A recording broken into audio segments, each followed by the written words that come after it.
And we do have like a little event summary that I want to read from you from the SUNY Cortland Alumni Association. The Alumni Association is sponsoring this program. And as a sponsor,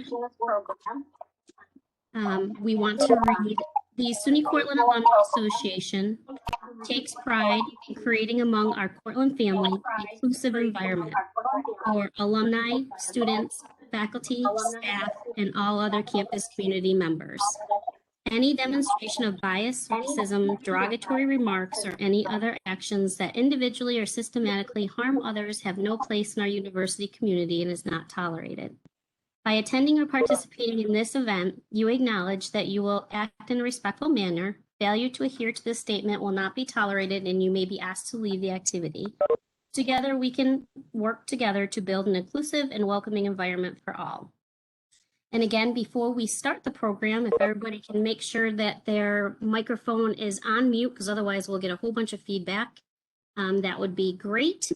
And now I would like to introduce Rhonda, who will give us a little update that we've all been waiting for. Hello, everyone.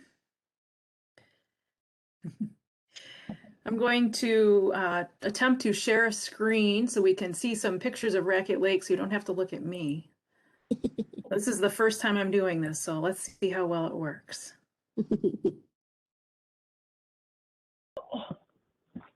Yay, can you see a Raquette Lake screen? Yes. Great. Is that the only thing showing, I hope? Yes. Okay. Thank you. You're welcome. So I would just like to start off by saying thank you everyone for joining in and knowing that it has been an incredibly intense yet strange year here at Raquette Lake, both for me personally and professionally. It's been interesting. I know most people say, oh, they've been isolated and they haven't gone out and seen people, but I'm really isolated. And at times it was really quite interesting. The benefits of that are we saw more animals than we had ever seen, than I'd ever seen in camp before. We had a nice variety. We even had otters out at the front main dock this winter. They would come by pretty frequently and go fishing off the edge of the ice. We bubbled the dock to protect the dock. And so that was nice to be able to see the otters, but we saw, all kinds of things. Short-eared weasels and raccoons, and so it was really fun to sort of see what was going on. We have had some staffing changes over the past couple years, and just want to update everyone. We are finally back to full staff, and we're really excited about that. So in our crew, so to speak, we have Cindy Perelka, who some of you have emailed with or chatted with on the phone. She's our administrative assistant right on campus. And then Deb Phalo is our assistant director, and she spends the majority of her time at Antlers and then some time on campus, and came over quite a bit this past year to relieve me as well, so I could go visit family and get away from camp for a little bit. Bob DeShaw, who was our mechanic for 25 years, recently retired in February, and we were able to hire for his position a little bit early, so there'd be a little bit of overlap. So Aaron Fisher started in late December. And he comes with a varied background and a wealth of knowledge of not only the Raquette Lake area, since he's been coming here since he was a child because his family owns property here, but also in all things boats, snowmobiles, all types of motors, which has been very helpful. Richard Fay, who was our caretaker for 12 years, retired in October 2019. And that position was just filled in April. So just about a month, our new caretaker, John Donovan, has been with us. And he's been a great addition as well. Comes with a background in all kinds of construction knowledge, and has done a variety of different things over the years. So that's been a great addition as well. Bob Brewster remains our part-time caretaker at Antlers, and he's there seasonally, and he's been with us for 4 years now. So we're real excited about that. We have had a number of interns over the past few years. We've been trying to increase our internship opportunities for students. And one of the ways that happened is when the history department added a public history component to their program. And so students can choose to take this public history course taught by Evan Falkenberry, which requires an internship. And that internship, when students do it here, is anywhere between 4 and 10 weeks. And our first intern actually never really left. She's been with us, and this will be her 4th year with us. I'm coming back in a variety of different roles. And so Casey Haller is her name. She's actually out with the phys ed students right now leading a trip for the physical education department, even though she was a history major. But in her first year with us, she really was interested in archiving our files to see what she could find. Could she unearth some new tidbit, some new thing that we didn't know about? And we've had some really interesting things that she found that I'm sure others knew about, but I did not. So it was all new to me, which has been kind of fun, including things like the blueprints for Kirby Camp, knowing who the early caretakers were in the early 1900s. So some really interesting things. So Casey did that for a year, and then she came back the following year and continued some of that work, but also fell into a program director role with us and helped out with a variety of the different groups that come through camp, helped to oversee the other interns, and really just sort of create a cohesive unit for those younger interns. And she also secured a grant for us. And the grant was through the Documentary Heritage and Preservation Services of New York State. And it's an archival needs assessment. And what that means is they will come in and they will assess our organizational needs, operational efficiencies, see how we are storing our pictures and our paper files, et cetera, as well as our 3D items that we have, for instance, in the Durant cabin or the chalet that we're displaying. And they will help us figure out how to manage all of that stuff properly, whether things need to be, you know, maybe we need to have UV protection on windows, maybe some things need to be heated, those types of things.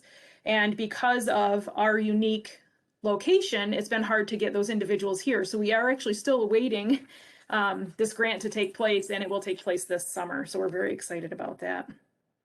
This will also open us up to other opportunities. There's a whole series of grants that you're opened up to. This is the first in the series. And so it will help us be prepared for the future. And it is also helping us to digitize all of our historical files. So when people are doing research, we can just send them files, which is pretty great. Casey is also, she's a great tour leader. She's, like I said, helped out with interns, and she was actually an Adirondack Trailblazer as well. So the Adirondack Trailblazing program is a program for incoming freshmen that typically takes place the week right before school begins. Unfortunately, this year with COVID, it's going to take place on campus, so the students won't actually be able to get up here to Raquette Lake. But it's still a really great program that has been filling up the past couple times it's been run. So we're really excited about that. We also had another history intern, Brian Sullivan, who came up, and his interest, he was here for a shorter period of time, just 6 weeks. And his interests were to organize and sort things. And the telegraph office had become very jam-packed full of stuff. So he actually pulled out everything piece by piece and looked at it and tried to decide, is this something that's worth saving? Is this historical? What is it? So that was a really neat project for him. I should mention that Casey has gone on to the University of Albany, is working on her PhD, master's to a PhD program for history education. Brian has moved on and is currently substituting in the school districts. We also had an assistant caretaker position, which we had done for 1 year. And we were fortunate enough to have an alumni step up and fund that position for 5 years. And that student works with the caretaker and the mechanic, and they take care of a whole variety of different tasks, freeing up the caretaker to do some more intricate work, you know, maybe rebuilding lights and working on some of the historical things here around camp. So it's really been quite wonderful. But the assistant caretaker, you know, they help with splitting woods, trail work, mowing the lawns, glazing windows, which, you know, there's how many windows around here. So really has been a really big boon for us and made things look a lot nicer. And of course, we have our recreation interns that we've had on and off. The past few we've had, Megan Keach created this lovely sign on the bottom left. Each intern has to do a project of some sort. So she wanted to learn how to work with tools, and she found some of these things laying around camp and came up with this idea. And so this sign is located on what we call the back bay, or where the ice road comes into camp. There's nothing, no signage over there that says what it is or where you're entering. So she devised this sign, and we actually got it hung up last year, which was great.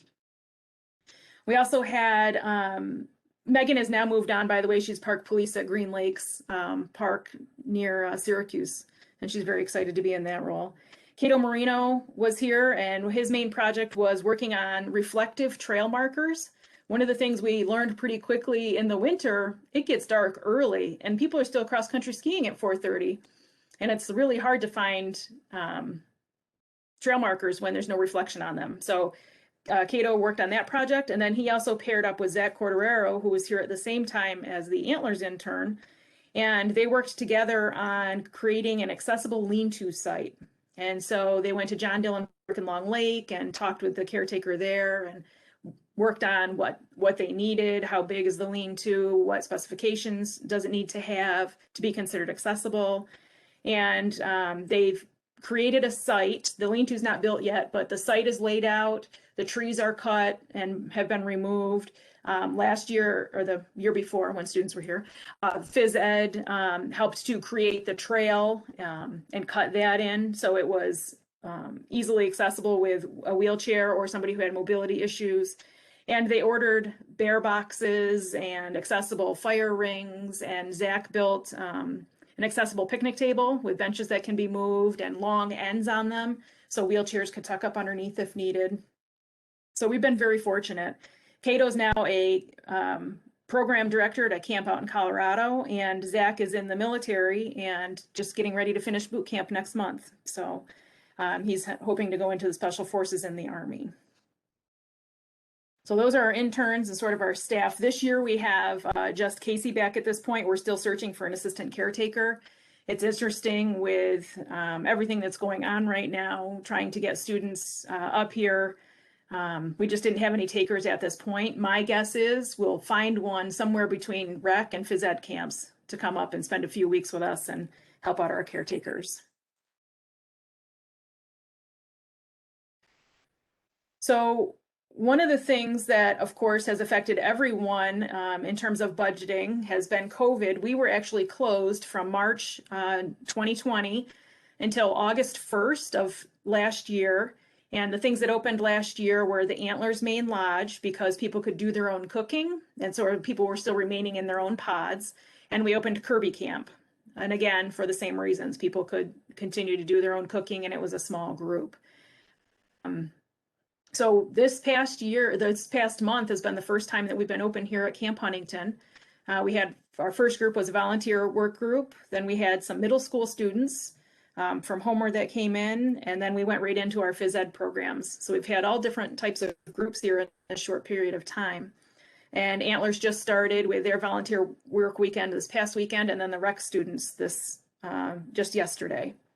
So we're very excited to be open. But because we weren't open very much, we did take a hit to the budget. And of course, the state had a no spending freeze on. And so that really limited what we could do in some ways. What we were able to do was to spend some of our Cortland College Foundation funding that a lot of folks have donated to over the years. And I'll get to some of the projects that we've done with that money. So I just wanted to say a thank you for all those who have donated to that over the years, because it really did help us complete some of our projects that we needed to get done, and of course are still working towards. At Antlers, a variety of different projects are being done. We had a tree come down last year, and it crushed our amphitheater, or parts of the amphitheater, but even worse, it hit our canoes. And we ended up with 6 dented canoes, 2 heavily dented. The other 4 were relatively minor, ones that we can fix. But it also collapsed our canoe racks, and as I mentioned, broke the railings on the amphitheater. The amphitheater has all been replaced, and the canoe racks are being rebuilt currently. And the canoes, some of them have been pounded out, and we'll work on the more severe ones a little bit later. but that's what's going on there.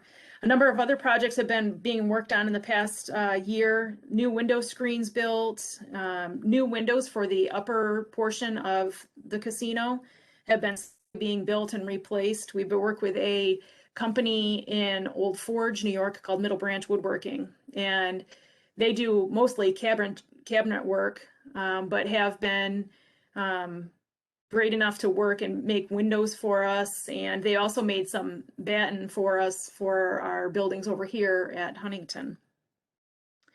A lot of buildings have been painted over at Antlers. The casino's 3/4 of the way done. We have to get a lift to do the rest of the portion, now the upper portion, the tricky parts.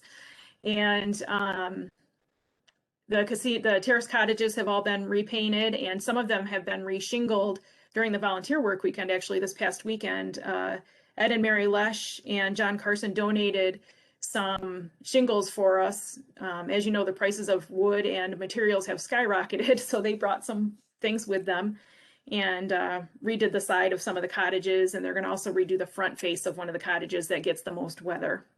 So we were really pleased with that. A number of trees were removed this past work weekend there. A lot of them are dead, and so they were really a big problem. And so now the trees are all in good health over at Antlers now, and we're working on that here at Huntington too, and I'll talk about that in a minute. Probably one of the biggest projects at Antlers that is really quite noticeable is the erosion control project, where we've added rain gardens. Deb really took a long, hard look at the property, and one of the things that's happened over the past maybe 10 or 12 years is the type of rainstorms we're getting have changed dramatically. We don't get the nice soaking rains anymore. They are downpours, and Antlers being a hill, everything runs down the hill and really creates a lot of issues because it's mostly sand. So last year they put in a bunch of topsoil and have completed from the tree line in front of the cottages all the way over to cedars, has all been resodded and grass seed put in, as well as 2 rain gardens or 2 catch basins. And so there's going to be plants and a seating area at each of them. It's a really nice project. You can see the pictures on the left are of the upper catch basin, which has not been completed yet. The one in the lower right has been completed, and all that's left is for the plants to start filling and growing in. That was actually funded with monies through the foundation as well, and they were donated from the Arethusa sorority, as well as monies from the Len Cohen family in his memory. So a few new projects that are happening at Antlers is 2 new bathrooms in the main lodge, and pending how that goes, we'll do the other 4 over this winter into next spring, and some work in the parking lot and finishing up the painting that had been started. Our vision for the future there actually includes a new building, and it would replace where the current cottages are. We would move some of the cottages and use those for staff housing and replace where they are with a new building. One of the problems we're having, and this past winter was a perfect example, is that ice is not what it used to be. We cannot, we can't rely on the ice to become thick enough that we can drive vehicles across it, or snowmobiles. Even this year was a real struggle. It was a very slushy ice year.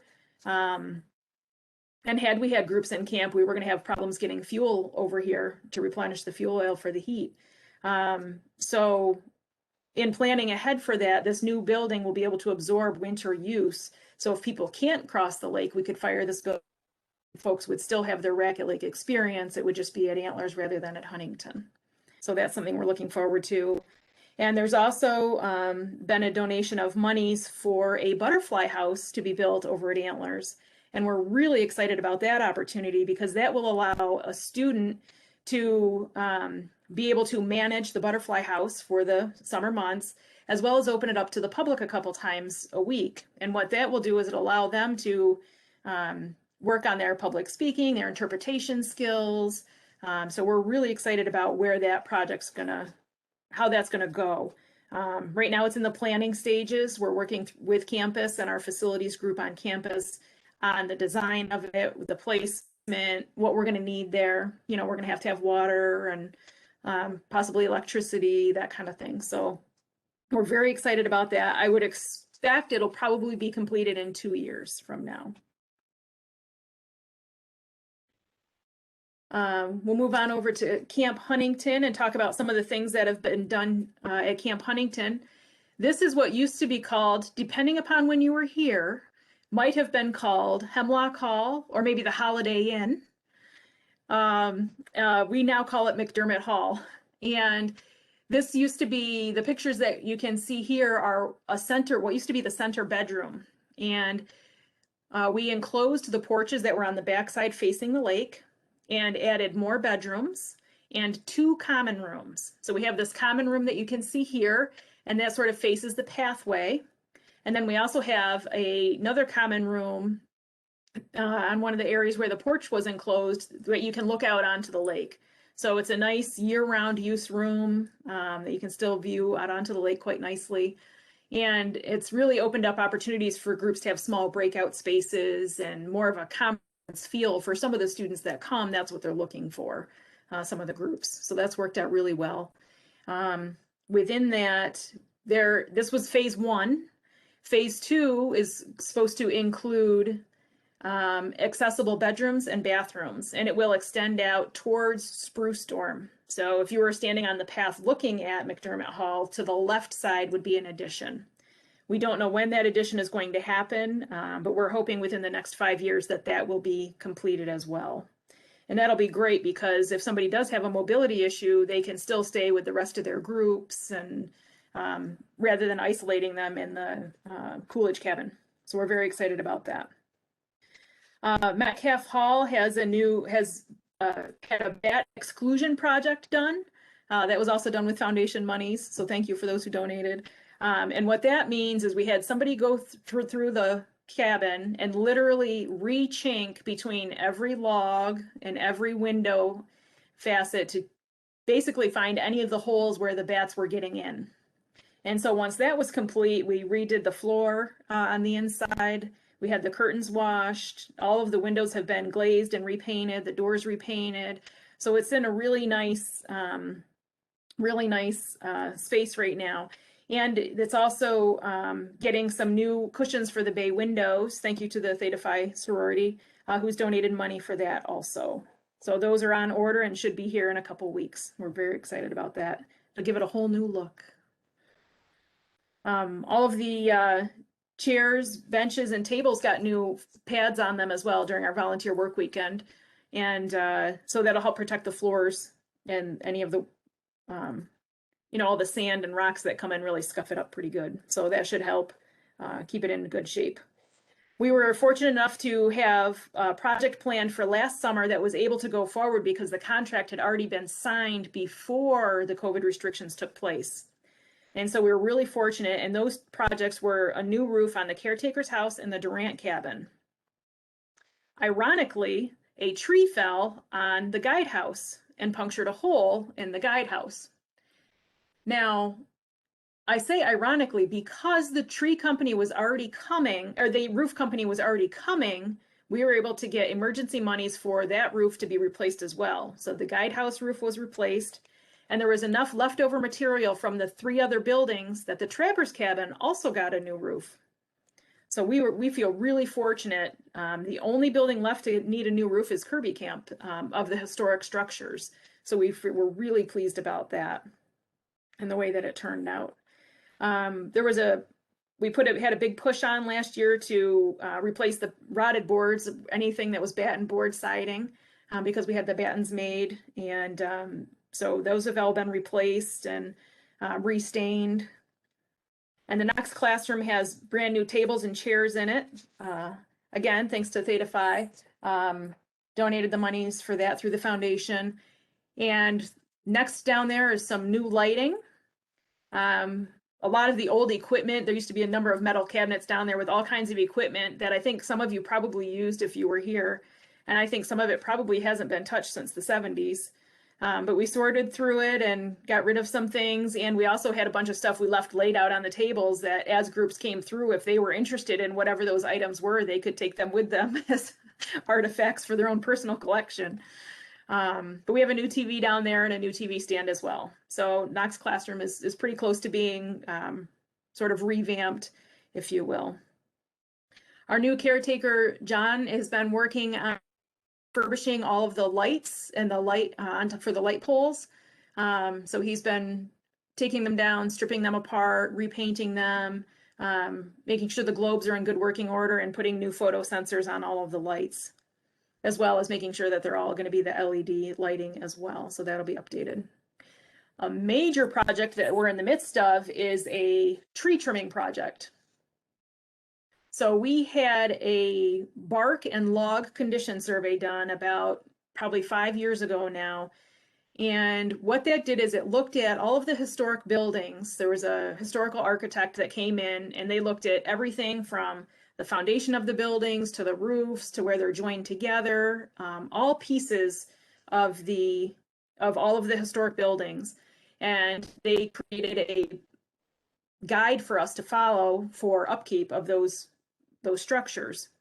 It's probably about a 75-page book that they created for us. And one of the big pieces that touched every building literally were trees. And so we are having 67 trees trimmed and or removed. And the ones that are being removed are the ones that are dead or dying or are too close to buildings. And so the goal was to remove limbs that were anywhere between 6 to 8 feet within the building's reach. And the reason for that is to create airflow. So what was happening is the trees were trapping all of the moisture down below, and the wood gets wet, and then it encourages pests and critters to start burrowing into the wood. And, you know, it starts with insects and then the things that eat insects, you know, it goes on and on. So we've got probably one more day of trimming that needs to be done. And we've had volunteers coming in and doing the cleanup for us, as well as our staff. So we're really thankful for the folks who've stepped up and come back a couple of times to help with the cleanup. Upcoming projects here are going to include some pathway restoration. Again, with the water issues that I discussed at Antlers, we're having some of those same issues here when we get those down and hard, fast rainstorms. It's eroding some of the pathways, and so we're going to have to come up with some modifications to stop that runoff. And we're also going to be working on replacing some of the bark on the chalet where the squirrels have chewed it away. On to Kirby Camp. Well, there's another tree slide. Kirby Camp is going to open this year for the full season, which we're really excited about. I mentioned earlier, it opened from August until early September last year. And for those who aren't familiar with Kirby Camp, it is what's considered Durant's Mistress Cabin. And that building has a kitchen in it, and it has a sitting room, kind of like a living room, and 2 bedrooms. It can sleep up to 8 people. And it's a nice secluded camp. There's no running water. So, well, there's running water, but it's not drinkable water. And no electricity. So it's a place to just enjoy being outside, maybe catch up on your reading, playing games with your family, that type of things. So we rent it out by the week, and folks come in on a Monday, they leave the following Sunday. And we've been doing it for a number of years now, actually since 2003. And, excuse me, 2003.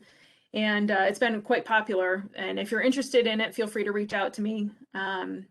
We are booked for this particular year, but every year in January we open it up, and it's first come, first serve. So if we get more than one person that wants that particular week, we literally put names in a hat and draw them out. So whoever gets pulled is the one who's the lucky winner for that particular week. We also have Camp Marion, which used to be, that was an old historic camp as well, a hotel where you could go and actually stay. And some of you may remember that there were structures down there for many years that people could rent. There are now 2 newer lean-tos down there.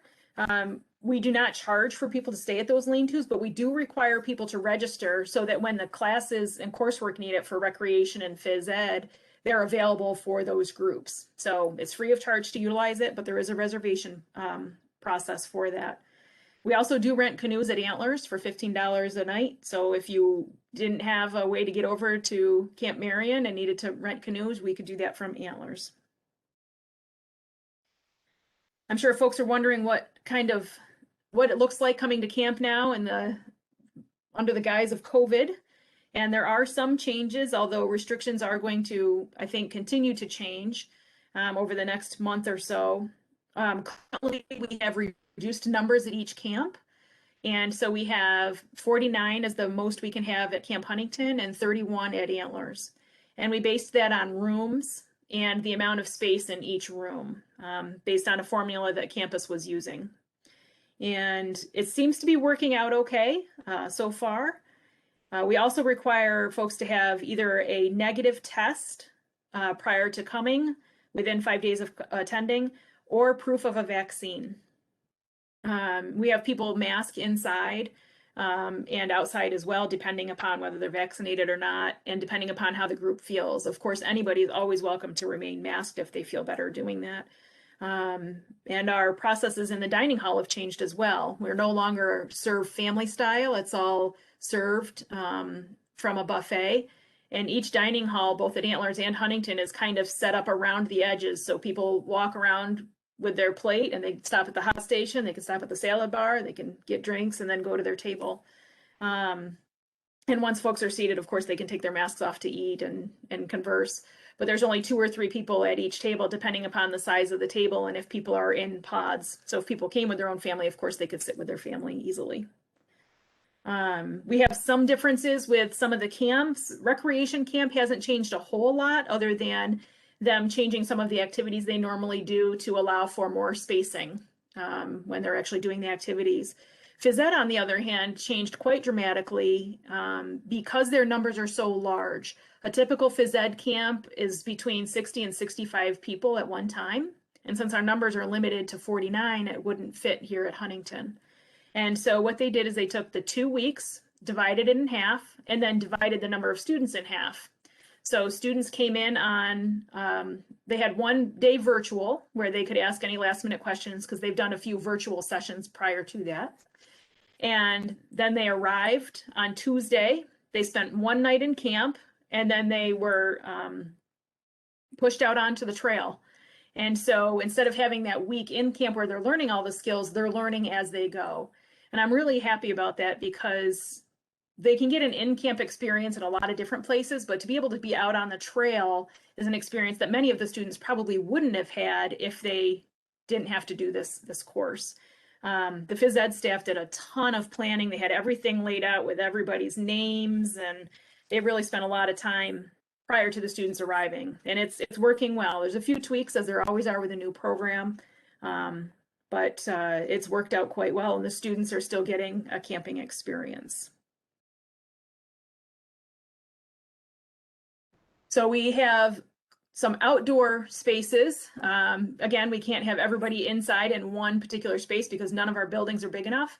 And so we actually have big top tents for when the student groups are here because they're our largest groups. And it's worked out quite well because they can spread out easily and do whatever activities they need to do and be protected from either the sun or the rain. Unfortunately, it does not help with the black flies. People are still swatting black flies, of course, but it's working out quite well for us. In terms of overall use, our numbers are down for the year because of the planning time it takes for a lot of the groups to come. Some groups take 6 months to plan the trips before they get here. And, 6 months ago, we didn't know what was happening. And so, June and July are a little light in terms of group use other than the college. But it does pick up a little bit later on in the year. And so we're pretty excited about that. And it's currently looking like our fall will be sort of normal-ish in terms of the number of student groups that we're able to accommodate. So we're excited about whatever announcement's going to come out in June to tell us what the fall is going to look like so we can get our planning in. We have a few middle schools and high schools that have still been able to make it come here and take advantage of the opportunities. Mount Markham, Dan Mosley, one of our alums, teaches an Adirondack literature course at his high school in Mount Markham, and he's always brought his students here, but because there are no other activities for seniors, he's bringing as many seniors as he can. So we're going to be at capacity with 49 high school seniors here, and of course some chaperones. So we're really quite excited about that.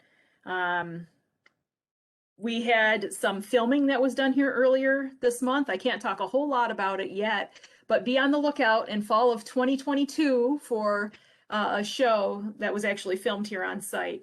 I have a whole new appreciation, I guess, for what it's like to film nature photography and shooting animals and the like. So it was really quite interesting. There really is something about the magic of TV. We have a number of our coursework that has been scheduled for years coming back: art and art history, childhood, early childhood ed, adapted phys ed, and then our sports teams, the swim team, the men's basketball team, baseball, the honors program, leadership retreat, the Cortland Writers Club. So we have a lot of programs that are going to be returning, which we're really pleased about. And then we also have a new program that we've been working with. It's called Hamlets to Huts, which is actually an Adirondack program where you can start in one location. I'll use North Creek as example as one of their starting locations. You hike from North Creek to Indian Lake over a couple of days. Your gear gets toted for you, so you're only carrying your day pack, and then they raft back down to North Creek. And that's a 3 or 4 day trip. Well, they're creating those same trips around Raquette Lake, Blue Mountain, Sagamore. And so some of the groups will actually stay with us as part of this new Hamlets to Huts program. And so we're pretty excited to see what will happen with that. New Hartford High School should have been celebrating their 50th anniversary with us this year. It is the longest running school program that has been coming here, high school program. And because of COVID, of course, planning was halted. We are still slated to do it next year instead, because it will still technically be their 50th year since they couldn't come last year. So we're excited about that opportunity next July to have New Hartford here and get some of their alums. I know we have some alums in common between the two programs, so it'll be a fun day. We have some alumni camps coming up and some open dates available. So if you were interested in coming to Raquette Lake, we have alumni camps, and they run a variety of different times. They can be anywhere between 4 and 7 days. And it's an opportunity to come up with a family or friends, or maybe, you know, catch up with a classmate and come up together with one of your classmates. And we provide the food, and we have canoes and kayaks. If you want to sit on the beach and relax and watch, read a book, go ahead. If you want to do some cloud appreciation and just lay in the hammock and look up, you're welcome to do that too. But then there's also the opportunity, of course, for hiking and, going shopping, whatever it is you like to do on your vacations. So it's a really fun opportunity for families, and it's a nice time to be able to sort of disconnect and reconnect. So disconnecting from technology, even though we have technology available, it's nice to unplug and spend some time with your family and reconnecting. I'm sure after being cooped up, people are ready to just be outside. That's the sense I've gotten from every group that's been here. So it's just nice to be outside doing something. And so we're looking forward to that. We have a variety of adult education stuff that we've been working on.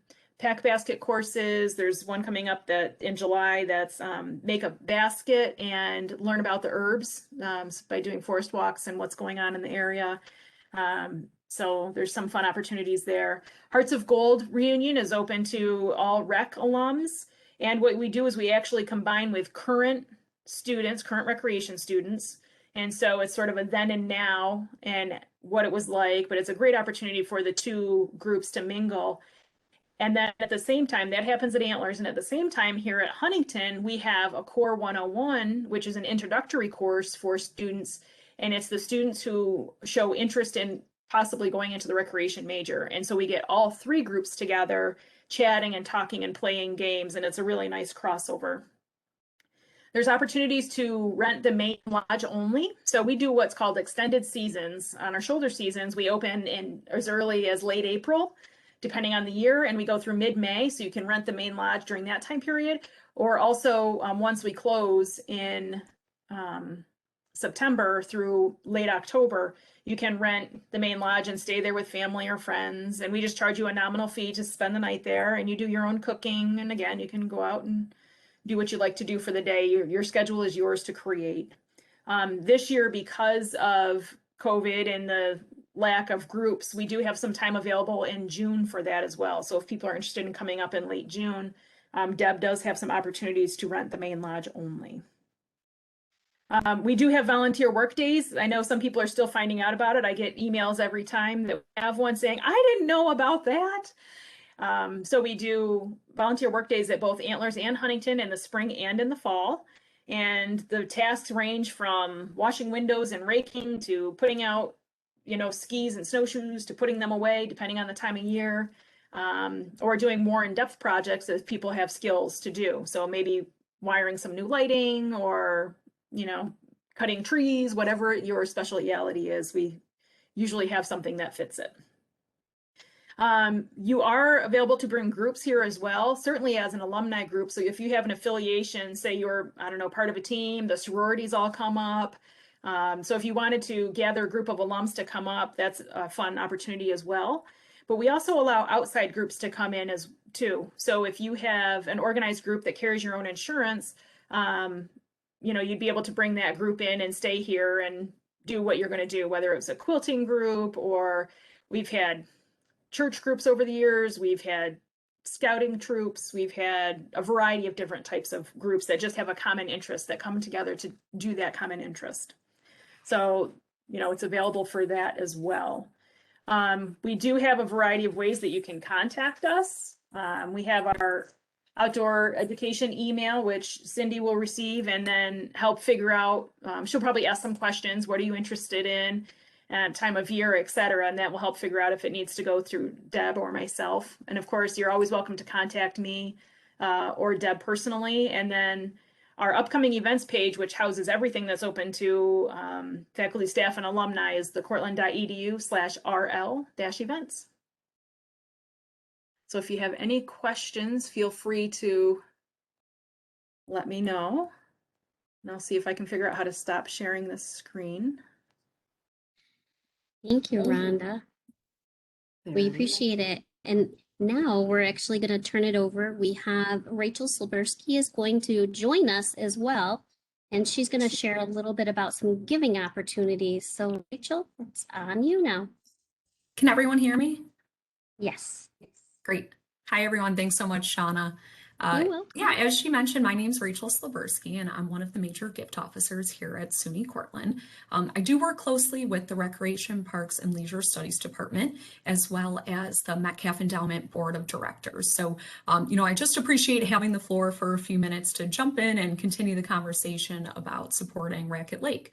Rhonda, thank you. You gave us some great information about all of the various initiatives and updates happening at Raquette Lake throughout the summer and into the school year. But as for the college, we are in the middle of our third comprehensive campaign, All In, Building on Success. And believe it or not, we only have 13 months remaining. So far, we've raised $23.8 million towards a goal of $25 million. So it'll be really exciting to see what the upcoming months entail for us. Of course, all gifts made to Raquette Lake do support one of our main campaign initiatives and institutional priorities, which is enriching our unique educational experiences. So this includes studying abroad, undergraduate research opportunities, and of course, having students up at Raquette Lake to learn. And really the ultimate goal is just to open this natural learning environment of the Adirondacks and to provide these vital learning experiences to as many students and faculty members as possible. But doing so requires resources. So resources like capital improvements, equipment costs, personnel, transportation, and programming, of course, as well. We do have numerous ways in which we seek support for our students in our facilities at Raquette Lake. First and foremost, many people opt to make current use gifts. So you might be familiar with gifts made online or from mailings in support of one of the numerous Raquette Lake funds. I will say a highlighted fund for this year, as Rhonda did mention earlier, would be the Raquette Lake Facilities Fund. So that really just ensures that we're able to provide these quality facilities so that every student has a chance to experience what Raquette Lake has to offer. Another popular way to support Raquette Lake is to secure a naming opportunity. And Rhonda, I'm going to mimic you and also attempt to share my screen here so I can pull that up for us. Let's see. All right. So if you go to cortland.edu, this is our main college website. In the top right-hand corner, there's a tab for giving, and you can click on naming opportunities. And naming opportunities are really popular. This is all of the naming opportunities at the college, but for the sake of the program here, I'll just hone in on our outdoor education facilities. And you can see it's broken down, all of the different spaces to be named. Here we have those at Huntington Memorial Camp. We have Antlers, and we have our Brower Education Center and Hoxie Gorge sites as well. So these are really great. Donors opt to name a space in honor of a parent, in memory of a favorite professor that they had, and it's all in all, no matter what you choose to name, it's just really a great way to leave your legacy at Raquette Lake through SUNY Cortland. So I'll go ahead and exit out here. All right. And a final way to go ahead and support us at Raquette Lake would be to include SUNY Cortland in your estate plans. Common options include gifts by will, donations from retirement plans, IRA rollovers. Other popular options include life insurance policies and gifts that provide you income, such as a charitable gift annuity. I will say that our development team, the development office, will be offering a planned giving webinar later on this summer that will be advertised on the Red Dragon Network in the coming weeks. So stay tuned and keep an eye out for that. But it's really just a great starting point for those who are interested and considering making a gift to Cortland through their estate. So that's really all that I have. Similar to Rhonda, just a big thank you to those who give and continue to give to the college. It's through your support which allows us to maintain these wonderful facilities that we have and be able to continue to offer these programs to students, faculty, and alumni who take advantage of this remarkable space that we have. So that's all I have. I'll turn things back over to Shauna for the next part of our program. Thank you, Rachel. I appreciate that. I am going to try and share a poll with you folks. If this doesn't work, we're going to try it a different way because it's kind of stuck at the moment. Let's see if we can send you a quick little poll.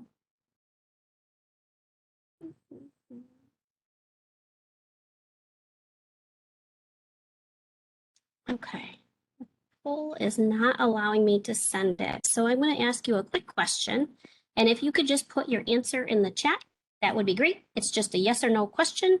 Would you like to receive more information on naming opportunities or planned giving options in support of Raquette Lake? In the chat, feel free, put a yes, put a no.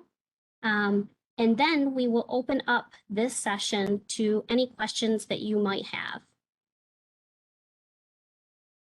So feel free to take a few seconds and then go ahead, start asking Rhonda some questions, or Rachel. Sure, put me in the hot seat. Absolutely.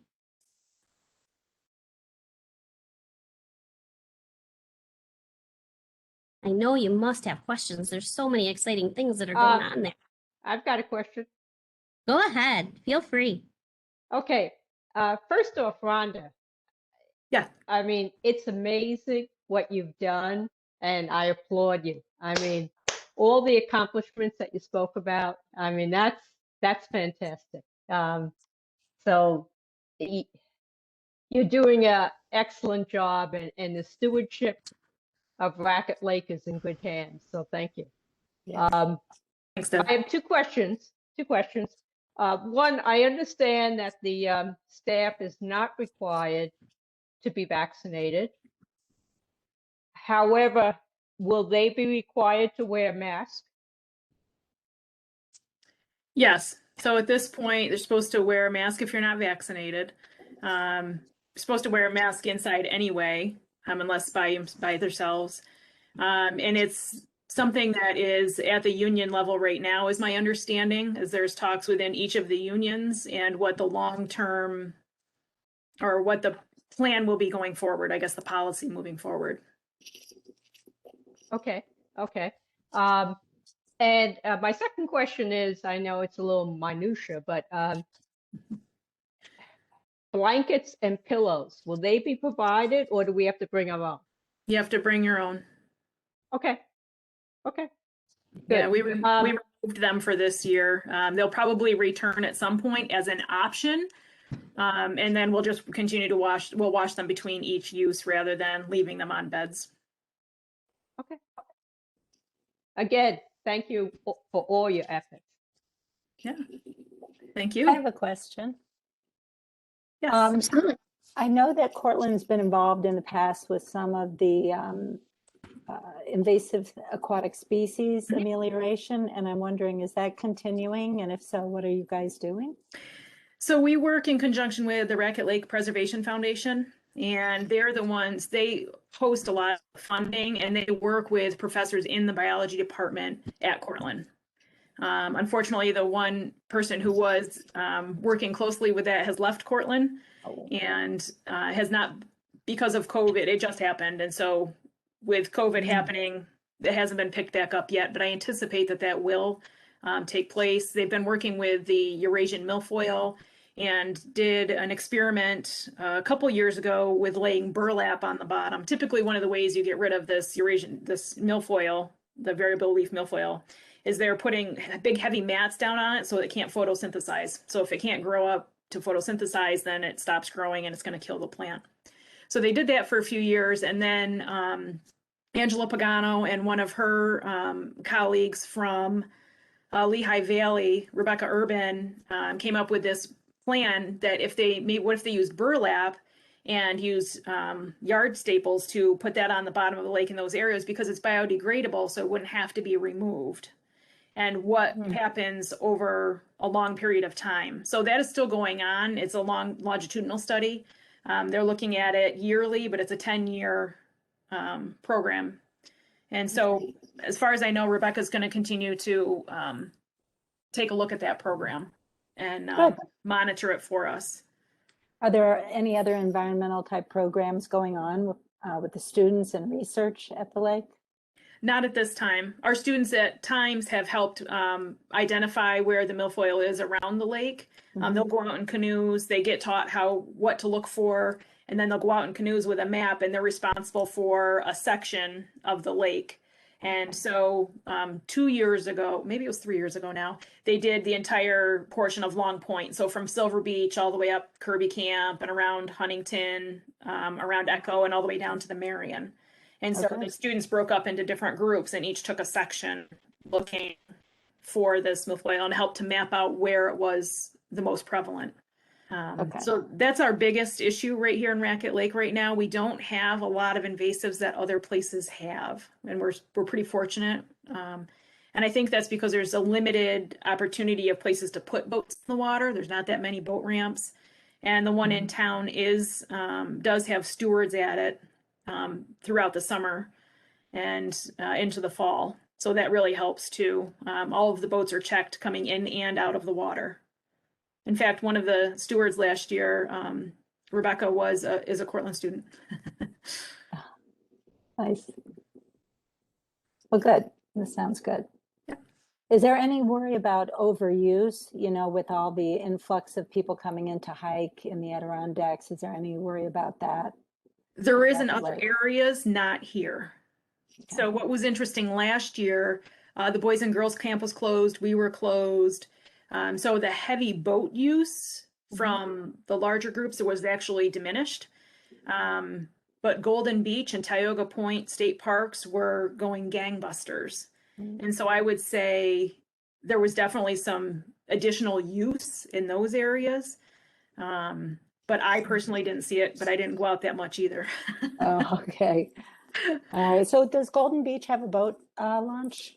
They used to, they do not anymore. Oh, okay. Okay. So the launches are the marinas, so Burke's Marina and the one in town. Okay. Yeah, Raquette Lake Preservation Foundation has put out a new brochure that's trying to call attention to that, to alert people. So hopefully that'll help make a difference too. Yeah. Good. Thank you. Yep. Any other questions you might have for Rhonda or Rachel? Go ahead. I would be interested in hearing a little more about the new building that's planned for Antlers. Is it, so will it be more or less like a dormitory style facility? So what we're trying to do is meld our uses. And so if you can envision what one of the cabins looks like on the cottages looks like on the inside, that's more or less what the bedrooms will look like. So if you can picture 4 bedrooms sort of side by side, the front side will have a porch. The porch will be connected very similar to probably like a motel would be, you know, sort of that long strip, but everybody would still have a front porch. And there would be a hallway that runs along the back to be able to enter the building. So if you parked behind the building, you could still enter from the back. And that long hallway would then meet in the middle. There'll be a great room, a large multi-purpose room, and then another wing on the right-hand side with 4 more bedrooms. Nice. Each bedroom would have its own bathroom, just like the current cottages do. So we're trying to mimic the old look with what our current uses would be. Nice. And it'll have a basement as well. So a place for the utilities, a place for storage, and probably an additional classroom with a walkout space. Right. And the timetable for that is in a couple of years, or who knows? It was a 10-year project 2 years ago, but I think it's still a 10-year project. We kind of got slowed down, but it is on our radar, and we do have a plan to get an architect working on the plans, and then we'll start fundraising for that as well, to make that building happen. We're really excited about it because it'll be year-round use if we needed. Yeah, no, that's great.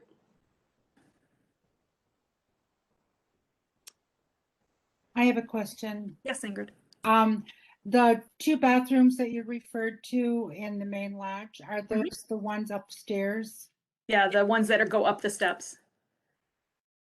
So there's the 2 in the hallway. Yes, right. Those are the ones that are being refurbished right now. They've actually been completely gutted, except for the ceilings, because the ceilings have lead paint, so we couldn't touch those. Somebody special has to come in and do that. And then we'll have somebody come in and actually do the plumbing and electrical work. But we have all of the pieces. Those have already been ordered, and everything's been delivered except for the shower units. So new toilets, sinks, the whole 9 yards. Nice. When do you anticipate that being completed? We completed by the time you're here. Okay. We're actually hoping it'll be completed by early July. Okay, that sounds good. And then, I don't know, I have a question for either you or Rachel. When you mentioned the money that the foundation provided, is that just if we designate a gift to the college and we designate it for Raquette Lake? Is that the money then that can then be used for whatever needs that you? Yep, and you can specify, there's one, if you want to specify specifically for Antlers or Huntington, you can do that, or you can do for Raquette Lake. One of the things that happened this past winter is the roof collapsed on our boat, our big pontoon boat, our transportation boat. And it was slated to be replaced last year. And of course, with COVID, we couldn't replace it, and the monies are no longer available at this time. So we're fundraising for that as well, because it's an important piece of transportation for both folks staying at Antlers and folks staying at Huntington. Yeah, it sounds like you've had some, acts of nature and things like that, damage from trees falling and things like that. Is there insurance to cover some of those losses? No, the state is self-insured. Oh, okay. That's too bad. I mean, we were able to get emergency funding for the roof on the guidehouse. So that did not come out of our budget, nor did it come out of Cortland's. They were able to get emergency funding from the state for that. Oh, okay. I see. Good to know. Thank you. Yeah. How are the black flies right now? Feisty. Hungry. Hungry. Well, there's your source of transportation. Yeah. They can carry you from one place to the next. Yeah. It's a very warm, humid day. And so they're really out. pretty good. It was 34 degrees yesterday morning, which was great because there were no black flies for until midday when it finally warmed up. Okay. But you know, we always sort of joke that the students are our blood donors because they're coming up just to feed the black flies, it seems like sometimes.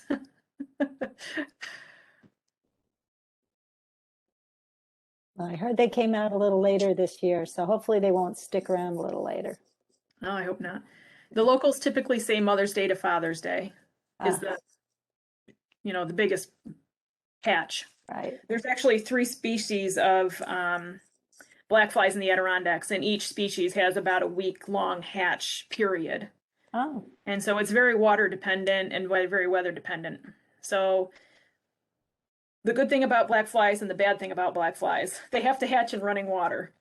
And so you can envision we have a whatever year, and the eggs are laid on rocks along the stream side. And because they have to be in running water when they hatch, if the water level is really high, we're going to have a bigger hatch because those little eggs can overwinter for up to 5 years. wow.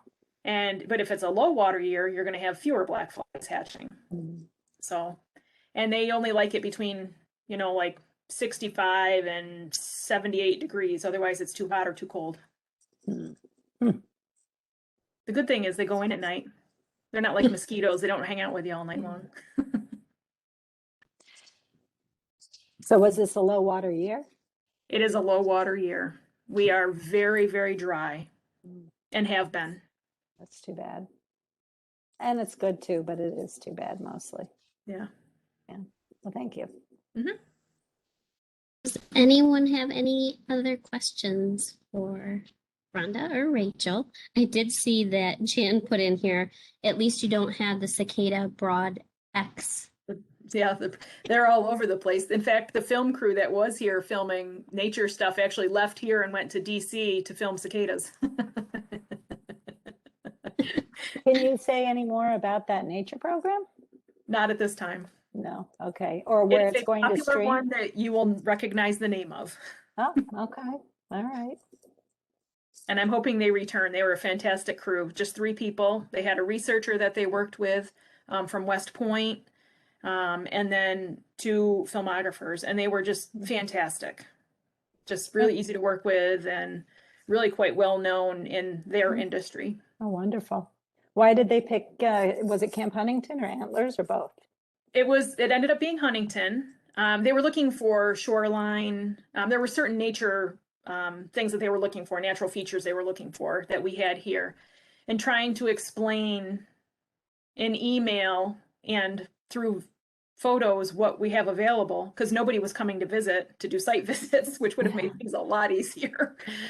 But they said that it was exactly what they were hoping when they got here. Oh, So good. I guess all of those, I don't know, I must have sent 30 different emails trying to explain the environment here. Was worth it. So yeah, it'll come out next fall and we'll be able to announce, I believe we'll be able to start announcing it next August, what Okay. program You- is and where you can watch it. In 22, you mean? Yep, Okay. All right. Great. Thank you. you're welcome. Great. Are there any other questions? If not, we'll say thank you to Rhonda and Rachel for all their hard work. And if anyone wants to get in touch with either one of them, please feel free. If you have questions about Raquette Lake, feel free to contact Rhonda. If you have questions, any giving questions, feel free to contact Rachel. Even if you just want to get some information, I can get you that info. I can get you either one of their emails, so feel free to reach out to me. Thank you, everyone. We appreciate your time. Good night, thank you. Good night. Thank you very much. Great job. Great job all the way around. Take care, Tanya or Shauna. Thanks, Rhonda. Bye. See you soon. Thank Thank you, you. Rhonda. I look Bye-bye. forward to it. Good to see you. Take care, everyone.